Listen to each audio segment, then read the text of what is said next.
Hey friends, welcome back to my channel. I'm Jen and I am doing a very much requested video today on homeschooling.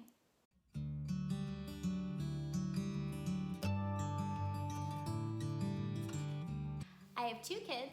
Chase is 7 and he's first grade, but if you ask him, he's gonna say second grade. And I have Kira, who's 5 and she is in kindergarten. And I haven't been homeschooling for 25 years. I in no way, shape, or form consider myself an expert on homeschooling or even consider myself to be a crazy inspirational homeschooler, but I have been doing it for a couple years. So with all of this talk about coronavirus and social distancing in schools and just all of that stuff that's going on, I have received tons of phone calls and text messages and DMs and Facebook messages from people that I haven't even heard from in years, but they've been asking me what curriculums to buy and what co-ops to join and just all of the things for homeschooling. And really, there's so much out there right now that Pinterest can be your best friend and also your worst enemy. I go on Pinterest all the time and it can be completely overwhelming. So I wanted to just share my #1 tip on the first thing to do if you're considering homeschooling. The first thing that I would do would be to sit down, get a nice cup of coffee, and get your husband or whoever else is helping you decide about this homeschooling journey and create a mission statement and a vision for your homeschool. Okay, I know it sounds super cheesy, super kumbaya. Why do I need to make a mission statement? Why do I need a vision? And the reason why is that homeschooling has really grown in popularity. I think everybody's seen Mean Girls, where Katie was homeschooled and that vision of, you know, the weird kids in denim jumpers that don't see any friends and carry shotguns around. That's no longer the vision of homeschool. And that's no longer the just the standard of homeschool. Homeschoolers are everywhere and it's really just been an amazing opportunity. So with the explosive growth of homeschooling has also come tons and tons of resources and tons of information. And you can go onto Pinterest or you can go onto Google and you can search homeschooling and you will find dozens and dozens and dozens of articles and ideas and blogs and videos. And there's so much out there that it's so easy to get overwhelmed. Okay, so first let's talk about your mission or your why. Finding your why has become a very popular sort of term recently. Finding the reason why you're doing something, so whether it's for business or for a hobby or for just a lifestyle in general, figure out why you're doing something. Everyone's gonna have a different why. You can decide you wanna homeschool because things are a little crazy right now and nobody knows what the classrooms are gonna look like in the fall, and you just want to bypass all of that and keep your kids at home till we've kind of established our new normal. That's totally fine. Maybe you're one of those people who wants to homeschool now because they've had their kids home for 2 months and you've really enjoyed being with them and learning with them and building volcanoes on their kitchen table. So maybe you're the type of family who wants to homeschool because you want to be able to customize your child's education. So just figure out why it is that you want to homeschool, because that's really going to dictate a lot of your vision. If you want to homeschool just for a short period of time till all this COVID craziness passes, your homeschool might look a little bit different than somebody who's decided that their child needs to be at home and learns better at home in a quiet one-on-one setting. Maybe you want to do more of a focus on STEM, or maybe you want to do more of a focus on art and music and you want your kids to be able to take piano lessons and do art classes every day. Your daily schedule for a homeschool is going to look very different than somebody who is just trying to make sure that their kid knows all that they need to know before they head back to the school system. So again, sit down with a spouse and really figure out what are the things that you want to accomplish. Why do you want to homeschool? And the reason I say that you should just take some time with your spouse to talk about your mission and your why is because you might have different ideas. You know, when we first started, I had my vision and my ideas and what I wanted to see happen, and then my husband had his ideas of what he wanted to see happen. So mine were over here, his were over here. Some overlapped a little bit, but you know, the parts that didn't overlap, He was wondering what the heck is going on here, and I'm wondering why are you pushing something that I don't really care about? So you want to make sure you're on the same page. And the reason it's so important to have a mission statement and have a why for homeschooling is because there are going to be times that are hard. There are going to be times that are stressful. There are going to be times that you have to just walk away and say, Mommy needs a timeout. Mommy needs a break. You need to go read or do something for a minute, and I need to go sit on my bed with a cup of coffee and a good book because Mama needs a break. Now, that doesn't happen all that often, and the good definitely outweighs the bad. You get to see all of the connections being made. You get to see them adding their numbers for the first time. You get to see them reading, and I would not trade that for the world. But there are definitely times that are going to be hard.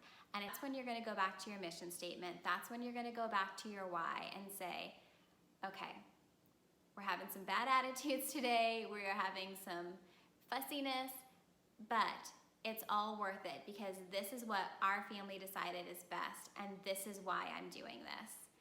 And again, that's not to say that, you know, you have a bad day and you should just quit and throw everything out the window and say, I'm just gonna put you on a school bus and you're gonna go back to school. But it just helps to have something that you can look back to as a reminder of what you're doing and why you're doing it. It's also important to have a really good cup of strong coffee and have a really good book that you can just take a time out and just maybe cancel school for the rest of the day when those days happen. So now that you've come up with your mission and your why, you can move on to the vision, which is the part that I think is really fun. This is where you can dream about how your child's education is going to be developed. This is where you can come up with the different ideas that you want to incorporate into your homeschool. You can start researching different types of homeschooling methods and different types of homeschooling ideas. There's Charlotte Mason, there's classical, there's unschooling, there's deschooling, there's eclectic, there's all sorts of different philosophies behind education. And one of the benefits of homeschooling is that you can pick what works for you. YouTube was really helpful for me for this. And when I was trying to figure out how I wanted my day to look, I did a lot of YouTube day in the life homeschoolers. And from there, you can really see so many different homeschoolers. There are hundreds of homeschooling channels out there. And you can see people doing everything from a classical approach to a school-at-home approach where you have a classroom set up in your basement or a guest bedroom, and you have the colorful calendars and a boxed curriculum. And then you have people who do more of an unschooling approach where the kids are in charge of their own learning and they wake up and they just kind of do their own thing and they have their projects that they're working on. And then you have people that have an eclectic approach where some subjects they do together and some subjects they do independently. And you have people with a Charlotte Mason approach where they just read a ton of really good quality books and spend time in nature. So research out there a little bit, look at the other different approaches and see what resonates with you. Do you really like the idea of going on a nature walk once a week? Do you like the idea of having an online curriculum so that you can work with one child while the other one's doing math on the computer? Do you really like the approach that's classical where you sit down together and you do memory work? And you can pick and choose and see what works for you. We have an eclectic approach, so we do a little bit of everything. I love the classical approach because the kids, their little minds are like sponges and they can memorize crazy amounts of information, so we do some classical. I love Charlotte Mason because she's outside in nature all the time. So we try to do nature walks once a week, if not more. My kids are pretty much outside every single day unless it's completely pouring. They've been outside now and I have no idea where they are. I'm guessing they're okay because I don't hear any screams. But we like the Charlotte Mason approach for the nature. I like using the unschooling in terms of following their passions and seeing what it is that they want to learn and going after that way. So once you've done a little bit of YouTube research, you can also start to do some book research. One book that I have to recommend is The Call of the Wild and Free. It's by Ainsley Arment. There's also a podcast here. I'll show it up for everybody. I'll also link it below because it is amazing. I started to highlight it and then I realized that I was highlighting pretty much every single word because every single word was a balm to my mama soul. It was exactly why I'm homeschooling. It spoke to me so much.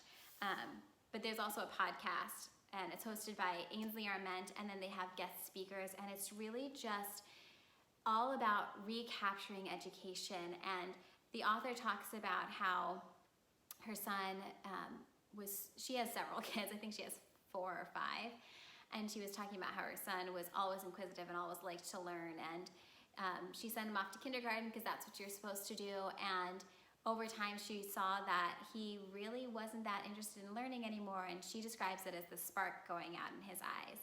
And this is not at all a dig against teachers. I was a teacher for 7 years.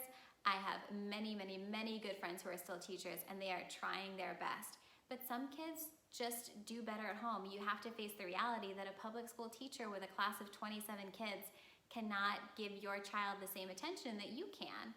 So she's just talking about how she brought him back home, and he started to come alive again, and he was able to be creative, and he was able to come up with ideas and take charge of his own education. And again, that's not to say that there aren't hard days, because there are definitely hard days that you have to push through. Just because something isn't working in your homeschool doesn't mean that you are not the right person to teach your kids. It does not mean that you need to send your kids back to school. It does not mean that. It just means that you need to figure out what works for your family. And I'm just gonna end this with a quote from my favorite book, The Call of the Wild and Free. Don Shelton says, "A teaching degree is to homeschooling as a culinary degree is to grandma's cooking. It just can't touch the care and personal standard that only she can stir in." Over the years, I've had people say things to me along the lines of, well, you used to be a teacher, so you know what to do, so you're qualified to homeschool your kids. And I just want to promise you that that is not it. It is not about a teaching certification. It's not about a degree in education. It is not about classroom experience. It is 100% about the fact that you are the expert on your own child. You are the one that knows that if your child doesn't get a certain amount of sleep every night, they are not going to be able to function the next morning. You know that if your child had cereal for breakfast, she's going to need a bike ride to get some of that energy out before she's able to sit down and concentrate on her work. You're the one that knows how your child works, and that is what makes you qualified to teach your child. Thanks so much for watching this video. I hope you enjoyed it and that it was helpful for you and that you're feeling inspired to start your new homeschooling journey. I have a couple more videos that I'm planning for the future on just some things that work in our homeschool and some ways that we do little routines and planning and things like that. So subscribe to my channel if you want to see more, and thank you so much. I hope you have a great day. Bye.